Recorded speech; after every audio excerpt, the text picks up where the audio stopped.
Episode 29, Chapter 27.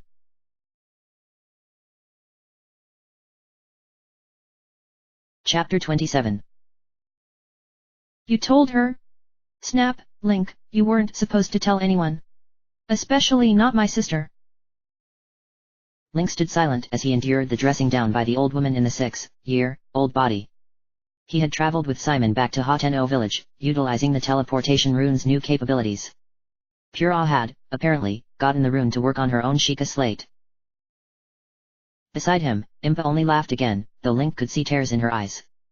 Pura looked as if she were holding back her own emotions as well. Impa had decided that she would come with them, and before Link could mention the limitations of a single traveler limit on the runes, Simon nodded and instructed her to stand beside him. Paya had been left behind for the time being to ensure that no one would know that Impa had left the village. They traveled together to the hilltop overlooking Hoteno village, and Simon hurried inside to inform Pura of what had happened. Moments later, Pura had burst out from the laboratory, red in the face. You've really gotten yourself in a mess this time, sister, Impa said, moving forward. Link noticed that, even with her back bowed, Impa stood a few inches taller than Pura, even not counting her pointed hat. And you got old, sis. Pura grinned at Impa, looking her up and down. How are you even still alive? Pura sniffled. So did Impa. And, quite suddenly, the two women embraced tightly, tears streaming down their faces. Link watched the reunion for only a moment before growing uncomfortable and stepping away, soon joined by Simon, who wiped at his eyes beneath his glasses. I kept telling her that she should go see her sister, he said after a few moments, careful to keep his voice quiet. Once she got the rune working on her Sheikah slate, and we discovered that the activated shrines and towers were all available to travel to. She refused, though. Link nodded slowly, trying not to listen to the sounds of the reunited sisters behind him. It hurt him for some reason that he could not place. Another hole in his mind where a memory should have been, perhaps. How did you transport Impa here? He finally said, looking over at Simon.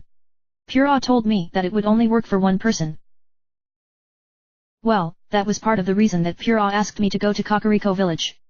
She figured that you would visit there after you defeated the Goron divine beast and wished to leave a message for you to make sure to visit her before going anywhere else. She wants to upgrade your Sheikah slate. She has managed to improve upon the teleportation rune in such a way that multiple beings are able to travel together now. Would it work with my horse as well? Link asked, suddenly hopeful. I am not sure. That would be a question best asked of Pura. I do believe that was her intent, however.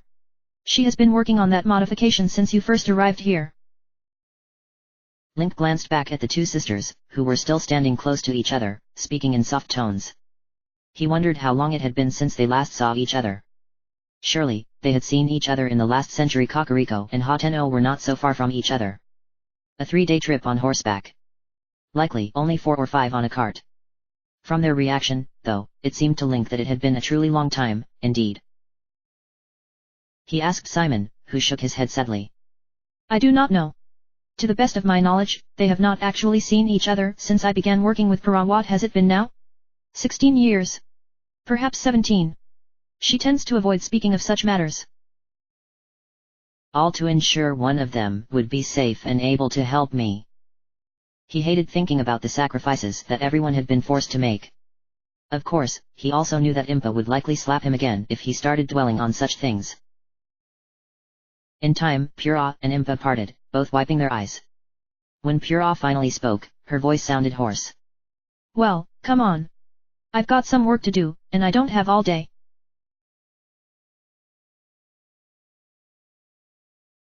You're sure that it's going to work with my horse, too? Link asked, looking down at the Sheikah slate in his hand. Nothing appeared different than before, despite Pura's assurances. Linky. Yeah. You wouldn't be questioning my genius, would you? Link looked down at Pura, who glared up at him with a look every bit as fierce as a prepubescent girl could muster. He hesitated only a moment before finally saying, no. Good. After a pause, she continued. I promise that it will work. I even tested it on Mule. We arrived in one piece just fine though. He really didn't like appearing on top of a Sheikah tower. I don't recommend doing that with your horse. How close do I need to be standing next to him? You'll see. When you select the rune now, it will project a ring around you on the ground. You'll need to select it a second time for confirmation. Anyone in that ring will get teleported. Anyone outside won't. And anyone halfway in it? Link asked. We'll be having a very bad day. Right. And I bet you're thinking about how you can use that in combat again, aren't you? Link grinned down at Pura, who rolled her eyes. He strapped the Sheikah slate back onto his belt. Really, Pura, this is great. It's going to make traveling a lot easier. Hopefully Spirit doesn't throw me the first time I use it with him. Snap, I hope he does. Impa snorted from her chair, where she was sipping at a mug of steaming tea, freshly brewed by Simon. She was sitting at Pura's table, which was covered, as always, by stacks of papers and several books. Pura whirled on Impa, sticking her tongue out at her. Impa sneered. Even when you weren't in the body of a child, I was always the more mature one. As if you don't remember the pranks we used to pull together, Pura said, looking impish. She climbed atop her own chair, which was taller than the others to give her easier access to the table. Impa lifted her cup to her mouth, taking a dignified sip before replying. I only seem to recall covering for you so you wouldn't get in trouble. Yeah, and I remember covering for you when you spent the night with that squire. Impa choked on her tea, and Pura cackled. Link suddenly found a series of diagrams on the table very interesting. That? Impa pursed her lips, glaring at Pura. Let's not speak of that to my granddaughter, shall we? Yes, wouldn't want to corrupt sweet Paya, Pura said, nodding. There was a mischievous glint in her eye. You had better bring her here soon. I want to see my grandniece again. Now that I'm younger, I can keep up with her prattling better.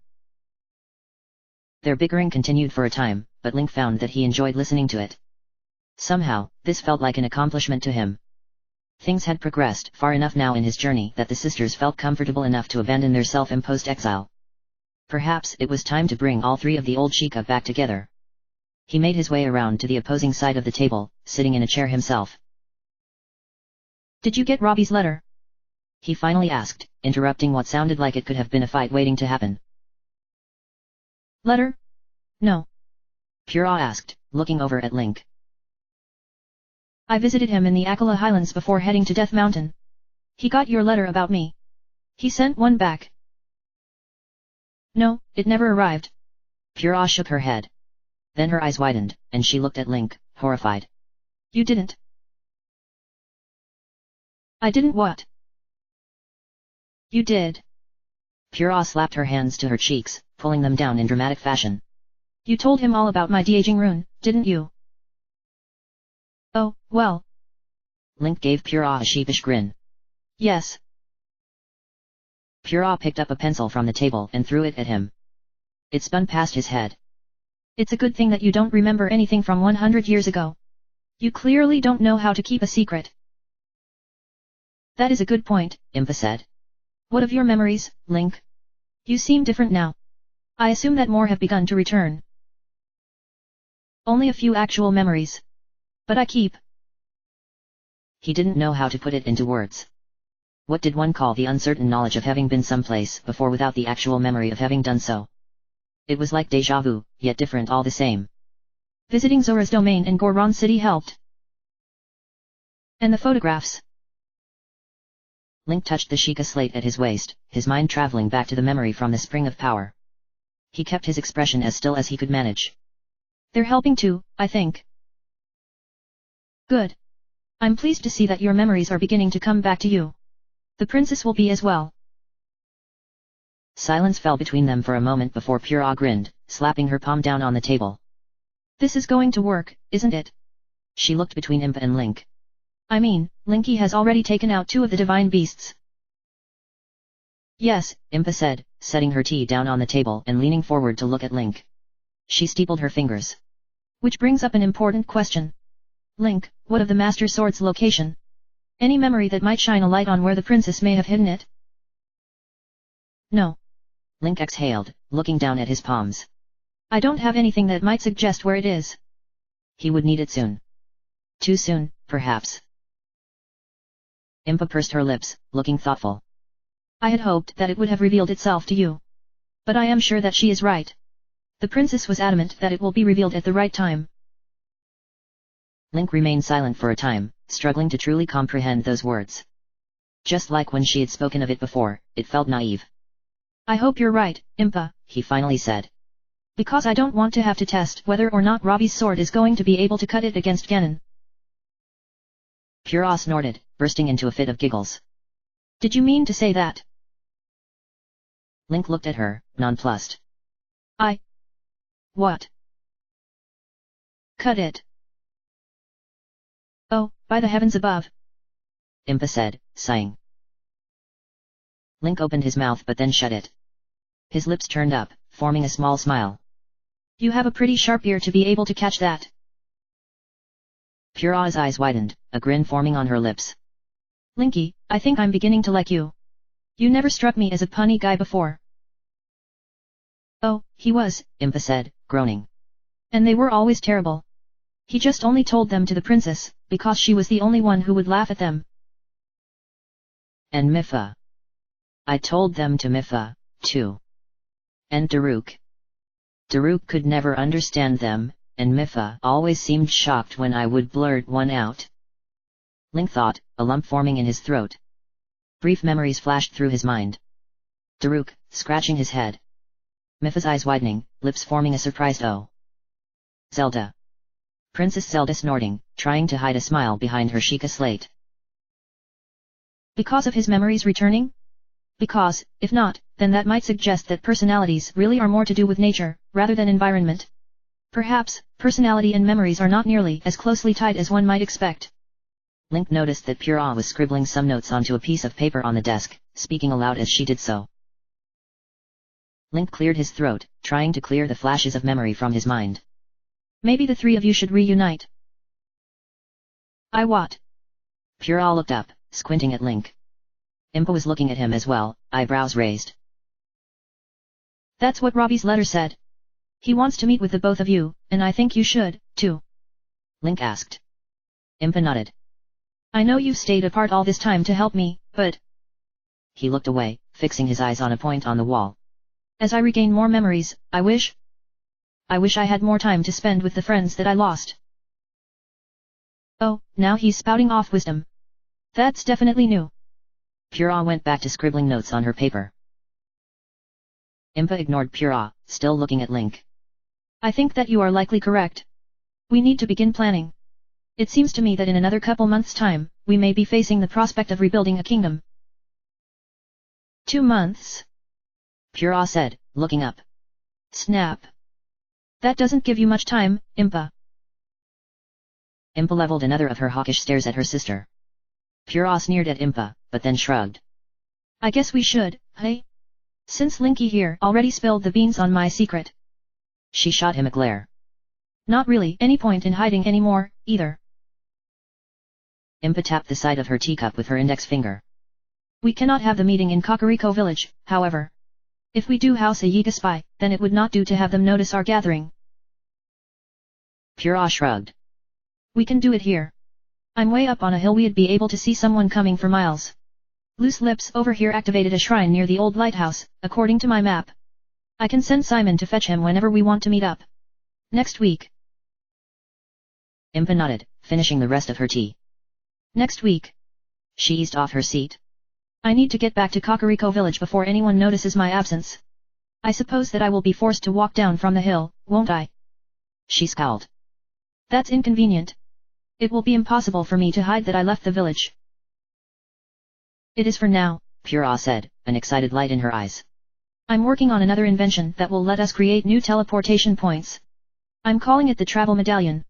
It doesn't work yet, but it's getting closer. I think. Which doesn't help me now, Impa said, sighing.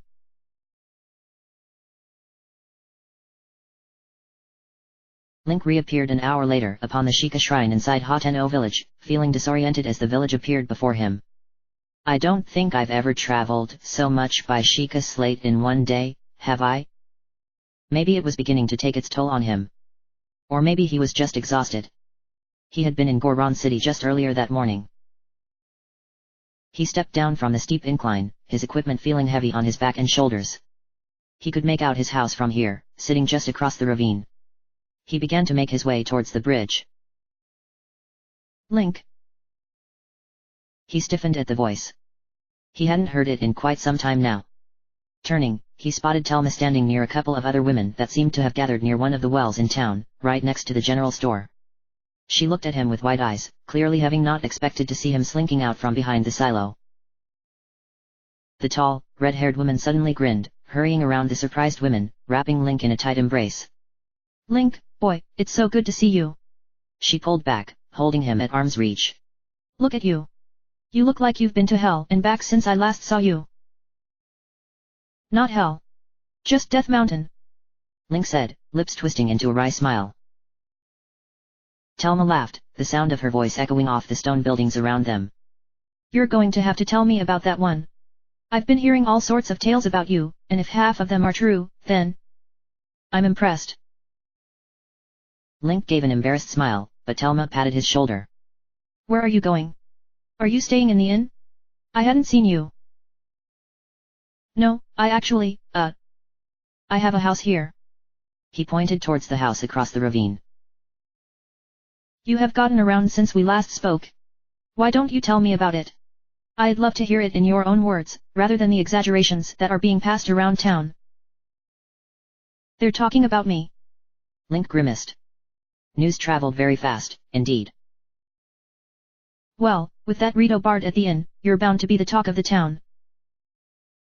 Cass. Telma chuckled. Well, there's one bet that I lost. I bet Old Sage that he had never even met you. Oh, we've met. And most of what he's saying is actually probably true. Telma quirked an eyebrow. Well, come on. Why don't you drop your things off, and you can tell me all about it. Show me your house while you're at it. I need to make sure you're taking proper care of yourself. Link reluctantly led Telma back over to his house, opening the door and letting her go in before him. He walked over, pulling the equipment off of him with a sigh, resting everything against the wall. He walked up the stairs to the loft, opening the 2 shutters to let in some of the daylight from outside. What the light revealed was a largely empty room. The lower floor was large and spacious but had no furniture in it. Instead, it contained a few odds and ends. The chic about that he had received from Kakariko village. An extra bedroll. A few spare cooking implements. A fireplace had been built into one of the walls, and it contained a few old logs from the last time Link had been there. Upstairs was slightly better. He had a bed, at least, as well as a small chest. He had put Mipha's armor in this for the time being. There was little else to the house, though it did have a spare room directly underneath the loft. That room was empty. Telma looked around, lips pursed tightly. You don't live here, she said when she finally looked at him. Yes, I do, Link insisted, walking back down from his loft. No, you squat here.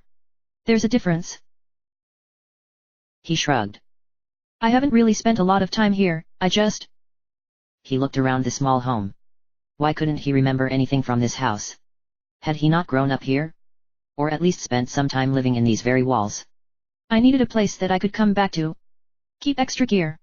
A bed of my own. Well, I can certainly relate to that, Telma said, her expression softening. Still, though. You need to do more to make this place your own. Have those carpenters make you a table, for Din's sake. She looked over at his chic about, picking it up with a thoughtful expression. She held it out, placing it against the wall over his mantel, as if to see how it looks.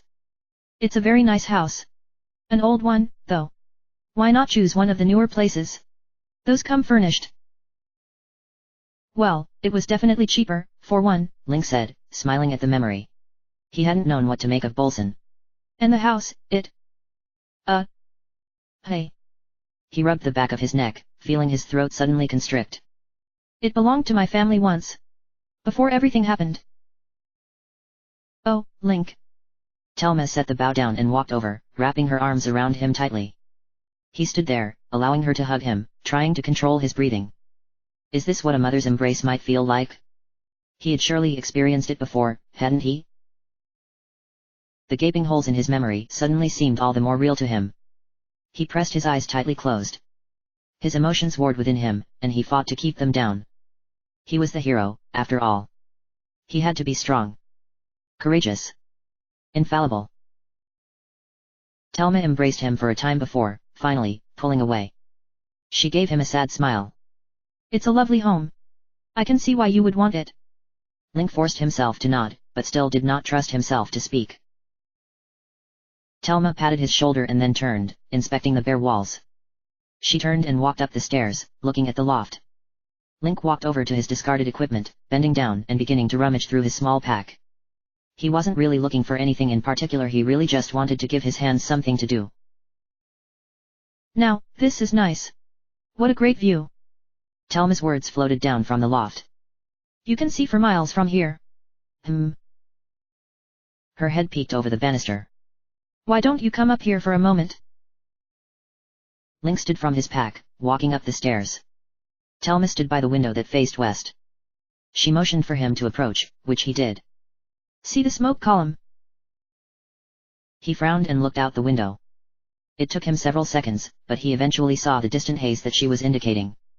It looked to be far away, 10 to 20 miles, at least. Maybe more. Link frowned. For him to be able to see smoke from that distance, it had to be a large fire. Or many fires. There's a big group of bokoblins and moblins gathering there. Have you seen them? It clicked in Link's mind. The Sheikah Tower. He had seen the group of monsters surrounding it his first time coming to Hateno village. He hadn't used the road to leave the village since, so he had not had an occasion to look that closely since. They've grown in number. They have. Thelma pursed her lips. It's got some of the villagers concerned. They can fight off a small incursion. No one can survive around here without being at least somewhat prepared for the occasional raid. But that's a big group. Bigger than any that I've ever seen in one place. A chill ran down Link's spine. Why do you think they're gathering there? He asked, squinting. After a moment, he pulled out his Sheikah slate, using the telescope rune to get a better look. It didn't help much, the distance was too great and the land wasn't shaped in such a way that he had a good view. It did give him a better idea of the scope of the camp, though, as he took in the sight of the smoke. Dozens of campfires. At least.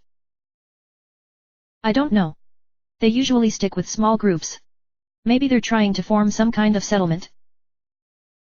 Link shook his head. No. If they wanted to do that, they would use the vacated Hyrule field. He thought back to his first meeting with Thelma. She had been surprised to see the bokoblins attacking so far past the dueling peaks. They weren't supposed to be here in large numbers. It's an army, he finally said, heart sinking. Yeah, probably. He closed his eyes. An army of bokoblins and moblins. Hundreds of them, most likely. A small army, but against a bunch of farmers? It would be disastrous, even if the superior number of Hylians living in and around Hateno village were able to fight them off. The villagers might be better equipped, bokoblins had rarely had more than wooden clubs from what he had seen, but they had not often been forced to fight over the last 100 years. The individuals that volunteered to watch at the gate were a clear example of that. If the monsters were to attack as a unified force, they'll start raiding, Link said, exhaling slowly. Even if they're not here to attack the village, they probably won't have the means to work the land and store food. With that many of them in one place, hunting will become scarce there quickly. I can't imagine that they're good at preserving resources. His mind raced as he considered what would happen. They were maybe a day away by road. Less, if they cut across country. They could expand easily enough. Cut off the road west. There were enough narrow canyons to make it easy. If they did that, Hateno would be isolated.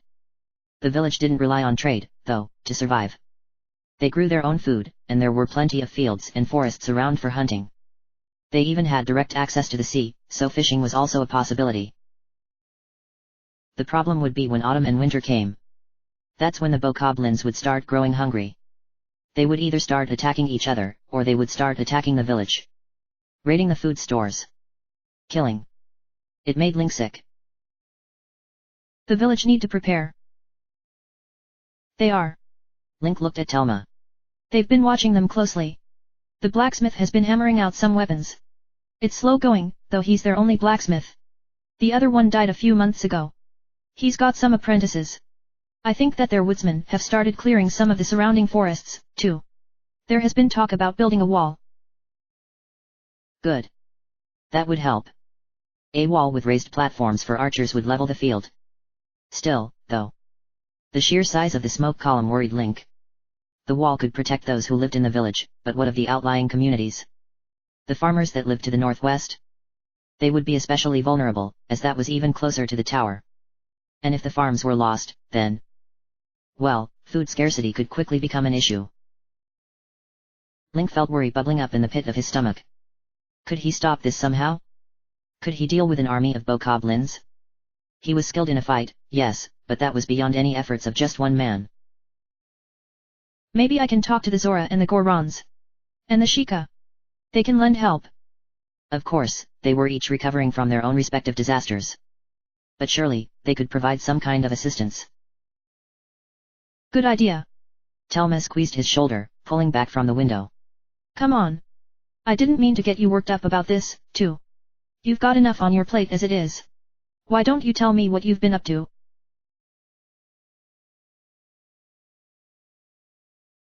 Link allowed himself to be dragged out of the house to the inn as the day turned to evening.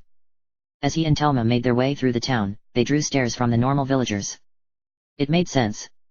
Telma was an outsider, clearly Gerudo-blooded, now that Link knew better what to look for, and he was, well, him. It didn't bother Link as much as he thought it would, though. Perhaps he was just getting used to the stares. It was a rowdy night at the inn. Half of the town seemed to have shown up, crowding around the tables and harassing Prima and the other staff. Link saw why as soon as he entered along one side of the inn, the tables had been pushed back to form an open area.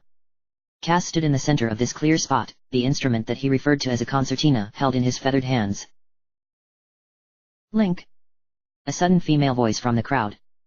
Several people, including Cass, looked up as Nat stood up from one of the tables, hurrying towards him. Meghan, who sat next to her, stood up as well, though she approached more reservedly.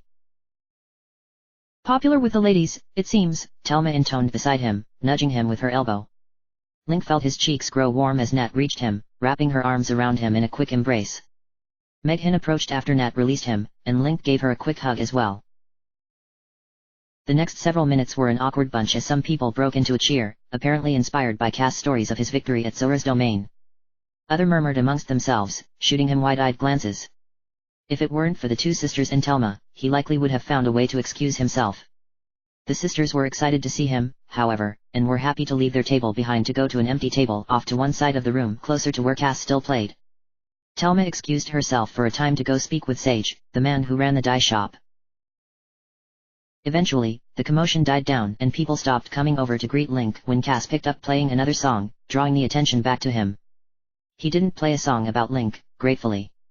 Link wasn't sure how he felt about Cass telling people who he was. On one hand, it harkened back to what Impa had told him about wearing the champion's tunic might have brought hope to the people. On the other hand, it may also have drawn the attention of the Yiga, not to mention Link's disdain for the public eye. I think you chose the wrong profession if you don't want people to know who you are, Nat said in between bites of her meal, which Link noticed contained a large helping of truffles.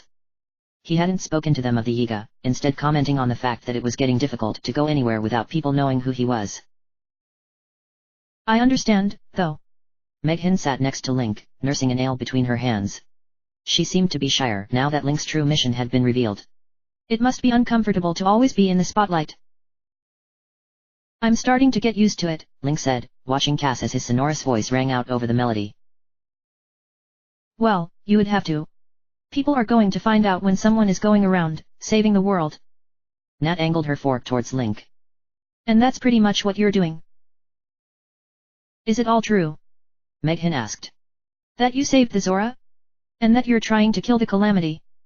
Link nodded. What about the princess? Link looked around at her. What about her? What had Cass been saying about Princess Zelda and him? Princess Zelda? Well, the stories that he's been telling say that you used to travel with the princess as her personal knight, and that you are trying to rescue her so that you can restore the kingdom. Restore the kingdom? Link thought, brows furrowing. I hadn't even thought of that. It seemed clear, though. If he defeated Ganon and rescued Princess Zelda, she would, surely, wish to be crowned queen of the land. It was her birthright. He realized that Meghan was still waiting for an answer. Oh, well, yes. I'm really just trying to take things one step at a time. Before she could say anything else, another mug of ale was brought over by Prima and set in front of Link. He hadn't asked for it, but then again, he hadn't asked for the one he was currently drinking either. Someone else in the bar had bought it for him. The conversation left the subject of Link's adventures, which he was grateful for. He found himself enjoying the company even more when Telma rejoined them several minutes later, carrying a tankard of her own. The sisters knew Telma, it seemed, and immediately began to ask her about her own travels and what exotic items that she brought with her. Link's eyes wandered back over to where Cass was, accepting a few rupees from one of the villagers. He pocketed them in his money pouch and set his concertina down in its case, latching it closed. It was, apparently, time for him to take a break. Excusing himself from the table, Link stood and approached Cass, who smiled broadly in the way of the Rito. Link. I had not expected to see you tonight. How goes your journey? Well enough, Link said, moving to the wall and motioning for Cass to come closer. He glanced around, but no one was close enough to hear them, though quite a few were watching with keen eyes. I need to know, though, have you been telling anyone that I was traveling to the Gorons? No, not at all. I felt that it would be prudent to leave out the details of your future endeavors, lest any unsavory folk get the wrong idea. Good. Because I had some run-ins with those unsavory folks on the road to Death Mountain. They tried to kill me. Oh dear. The Rito looked concerned, beak opening and closing rapidly for a moment. I hope that my songs haven't. Link shook his head. No, it's... They apparently hold a bit of a grudge against me. Cass listened intently as Link told him about the attack on his life, as well as the two suspected Yiga awaiting him to come down the mountain. I think I'm going to transport myself and my horse to Kakariko village and leave from there. Cut across Hyrule Field. Cass nodded, but then his eyes widened. So you mean that you have freed Varudania, then? At Link's nod, he exclaimed, Excellent. You must tell me all about it. Are you going to make a song about it? Of course. Cass winked at Link. Or, perhaps, a verse. One for each of the divine beasts. I chose the wrong profession, indeed, Link thought with a wry smile. There was nothing to do about it, though. Asking Cass not to sing would be like asking a Zoran not to swim. It was who he was. And what about me? Did I ever truly have a choice in my profession? Link led Cass back to the table, sitting back down next to Meghan, and launched in the story of what happened on Death Mountain. As he told the story, Link noticed that several of the other villagers at the inn were leaning close to hear him. Feeling increasingly self-conscious, Link rushed to the end.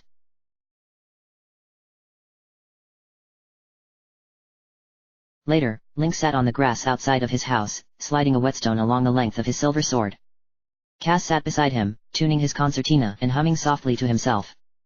Telma had remained at the inn, and the sisters had bid Link a good night as they left. Cass had asked to accompany Link for a time, however, but hadn't told him why yet. Distantly, he could make out the slight orange glow from the fires near the tower. Cass. Cass looked down at Link. Yes, Link. Did you fly near the tower when you were arriving at Hateno village? Did you see the gathered monsters there? Ah. Cass looked up, focusing on the distant glow. I did not fly too close for fear of archers, but yes, I did. I provided what I knew to the villagers. It did not look as bad as it might initially appear from what I could see. The camp is very disorganized. That was something, at least. Perhaps the gathered mass would turn to infighting long before they grew desperate enough to attack Hateno village. Link could hope. Silence fell between them again for a time before Cass spoke again. I hope that you do not mind my asking, but which divine beast do you intend on traveling to next? Link looked up from his sword maintenance, meeting Cass' eyes. For the briefest of moments, he thought about the assassins that were after him. Then he pushed such thoughts from his mind. Cass was clearly not associated with the Yiga clan. I'm going to cross Hyrule Field to visit your people next. You intend on avoiding the assassins on the road, I take it. Cass gently set his concertina back in its case. Link sighed heavily, nodding. Impa from Kakariko village fears that there may be Yiga spies among the Sheikah, so we intend on letting it slip that I will be going to the desert next. They should expect me to take the road west. A wise plan. And, even if they determine you fooled them, you will be more difficult to track in the field. Wild horses roam several places in the field. Of course, so do other creatures. I must warn you that many of the old towns have become havens for all sorts of monstrosities. I don't mind sleeping under the stars, Link said, smiling wryly. Of course not. But you must be careful, still. Not all of the creatures that make Hyrule field their home hunt during the hours of day. That sounded ominous. Grimacing, Link opened his mouth to ask Cass more about what he meant, but the Rito spoke again before he could. Link, I wish to ask you if you would permit me to travel alongside you to my village. I had planned to fly to the desert, myself, but I must confess that the troubles with the Zora and Goron divine beasts have set my feathers on end. I would like to see my wife and children again to ensure that they are still safe. Link frowned up at Cass. Are you sure? I'm being hunted by assassins, and I am sure that you could cross the field much more quickly than I will be able to. Indeed, I could, but this way I might be able to provide you a service. I have flown over the field and recently, I know where many of the troublesome areas are and will be able to act as a guide for you. Link couldn't deny how helpful that would be for him. Cass could provide him early warning of monsters and guardians while also letting him know if they were being followed. Even better, Cass might be able to spot an ambush lying in wait. Link would be a fool to refuse. Listen, I'm not going to ask you to do this. But if you are offering, then I can hardly refuse. He hesitated. But, if it gets bad, I want you to get out of there. Fly home to your family. Cass reached out, gripping Link's shoulder firmly. Of course, my friend. My calling is not one of battle. I fear that I would only provide a hindrance to you in such a situation. Link smiled up at the Rito, already grateful for his companionship. Traveling through Hyrule Field was going to be difficult and dangerous enough as it was. Perhaps, with Cass' help, it would not have to be as bad as he had expected, however. End of chapter.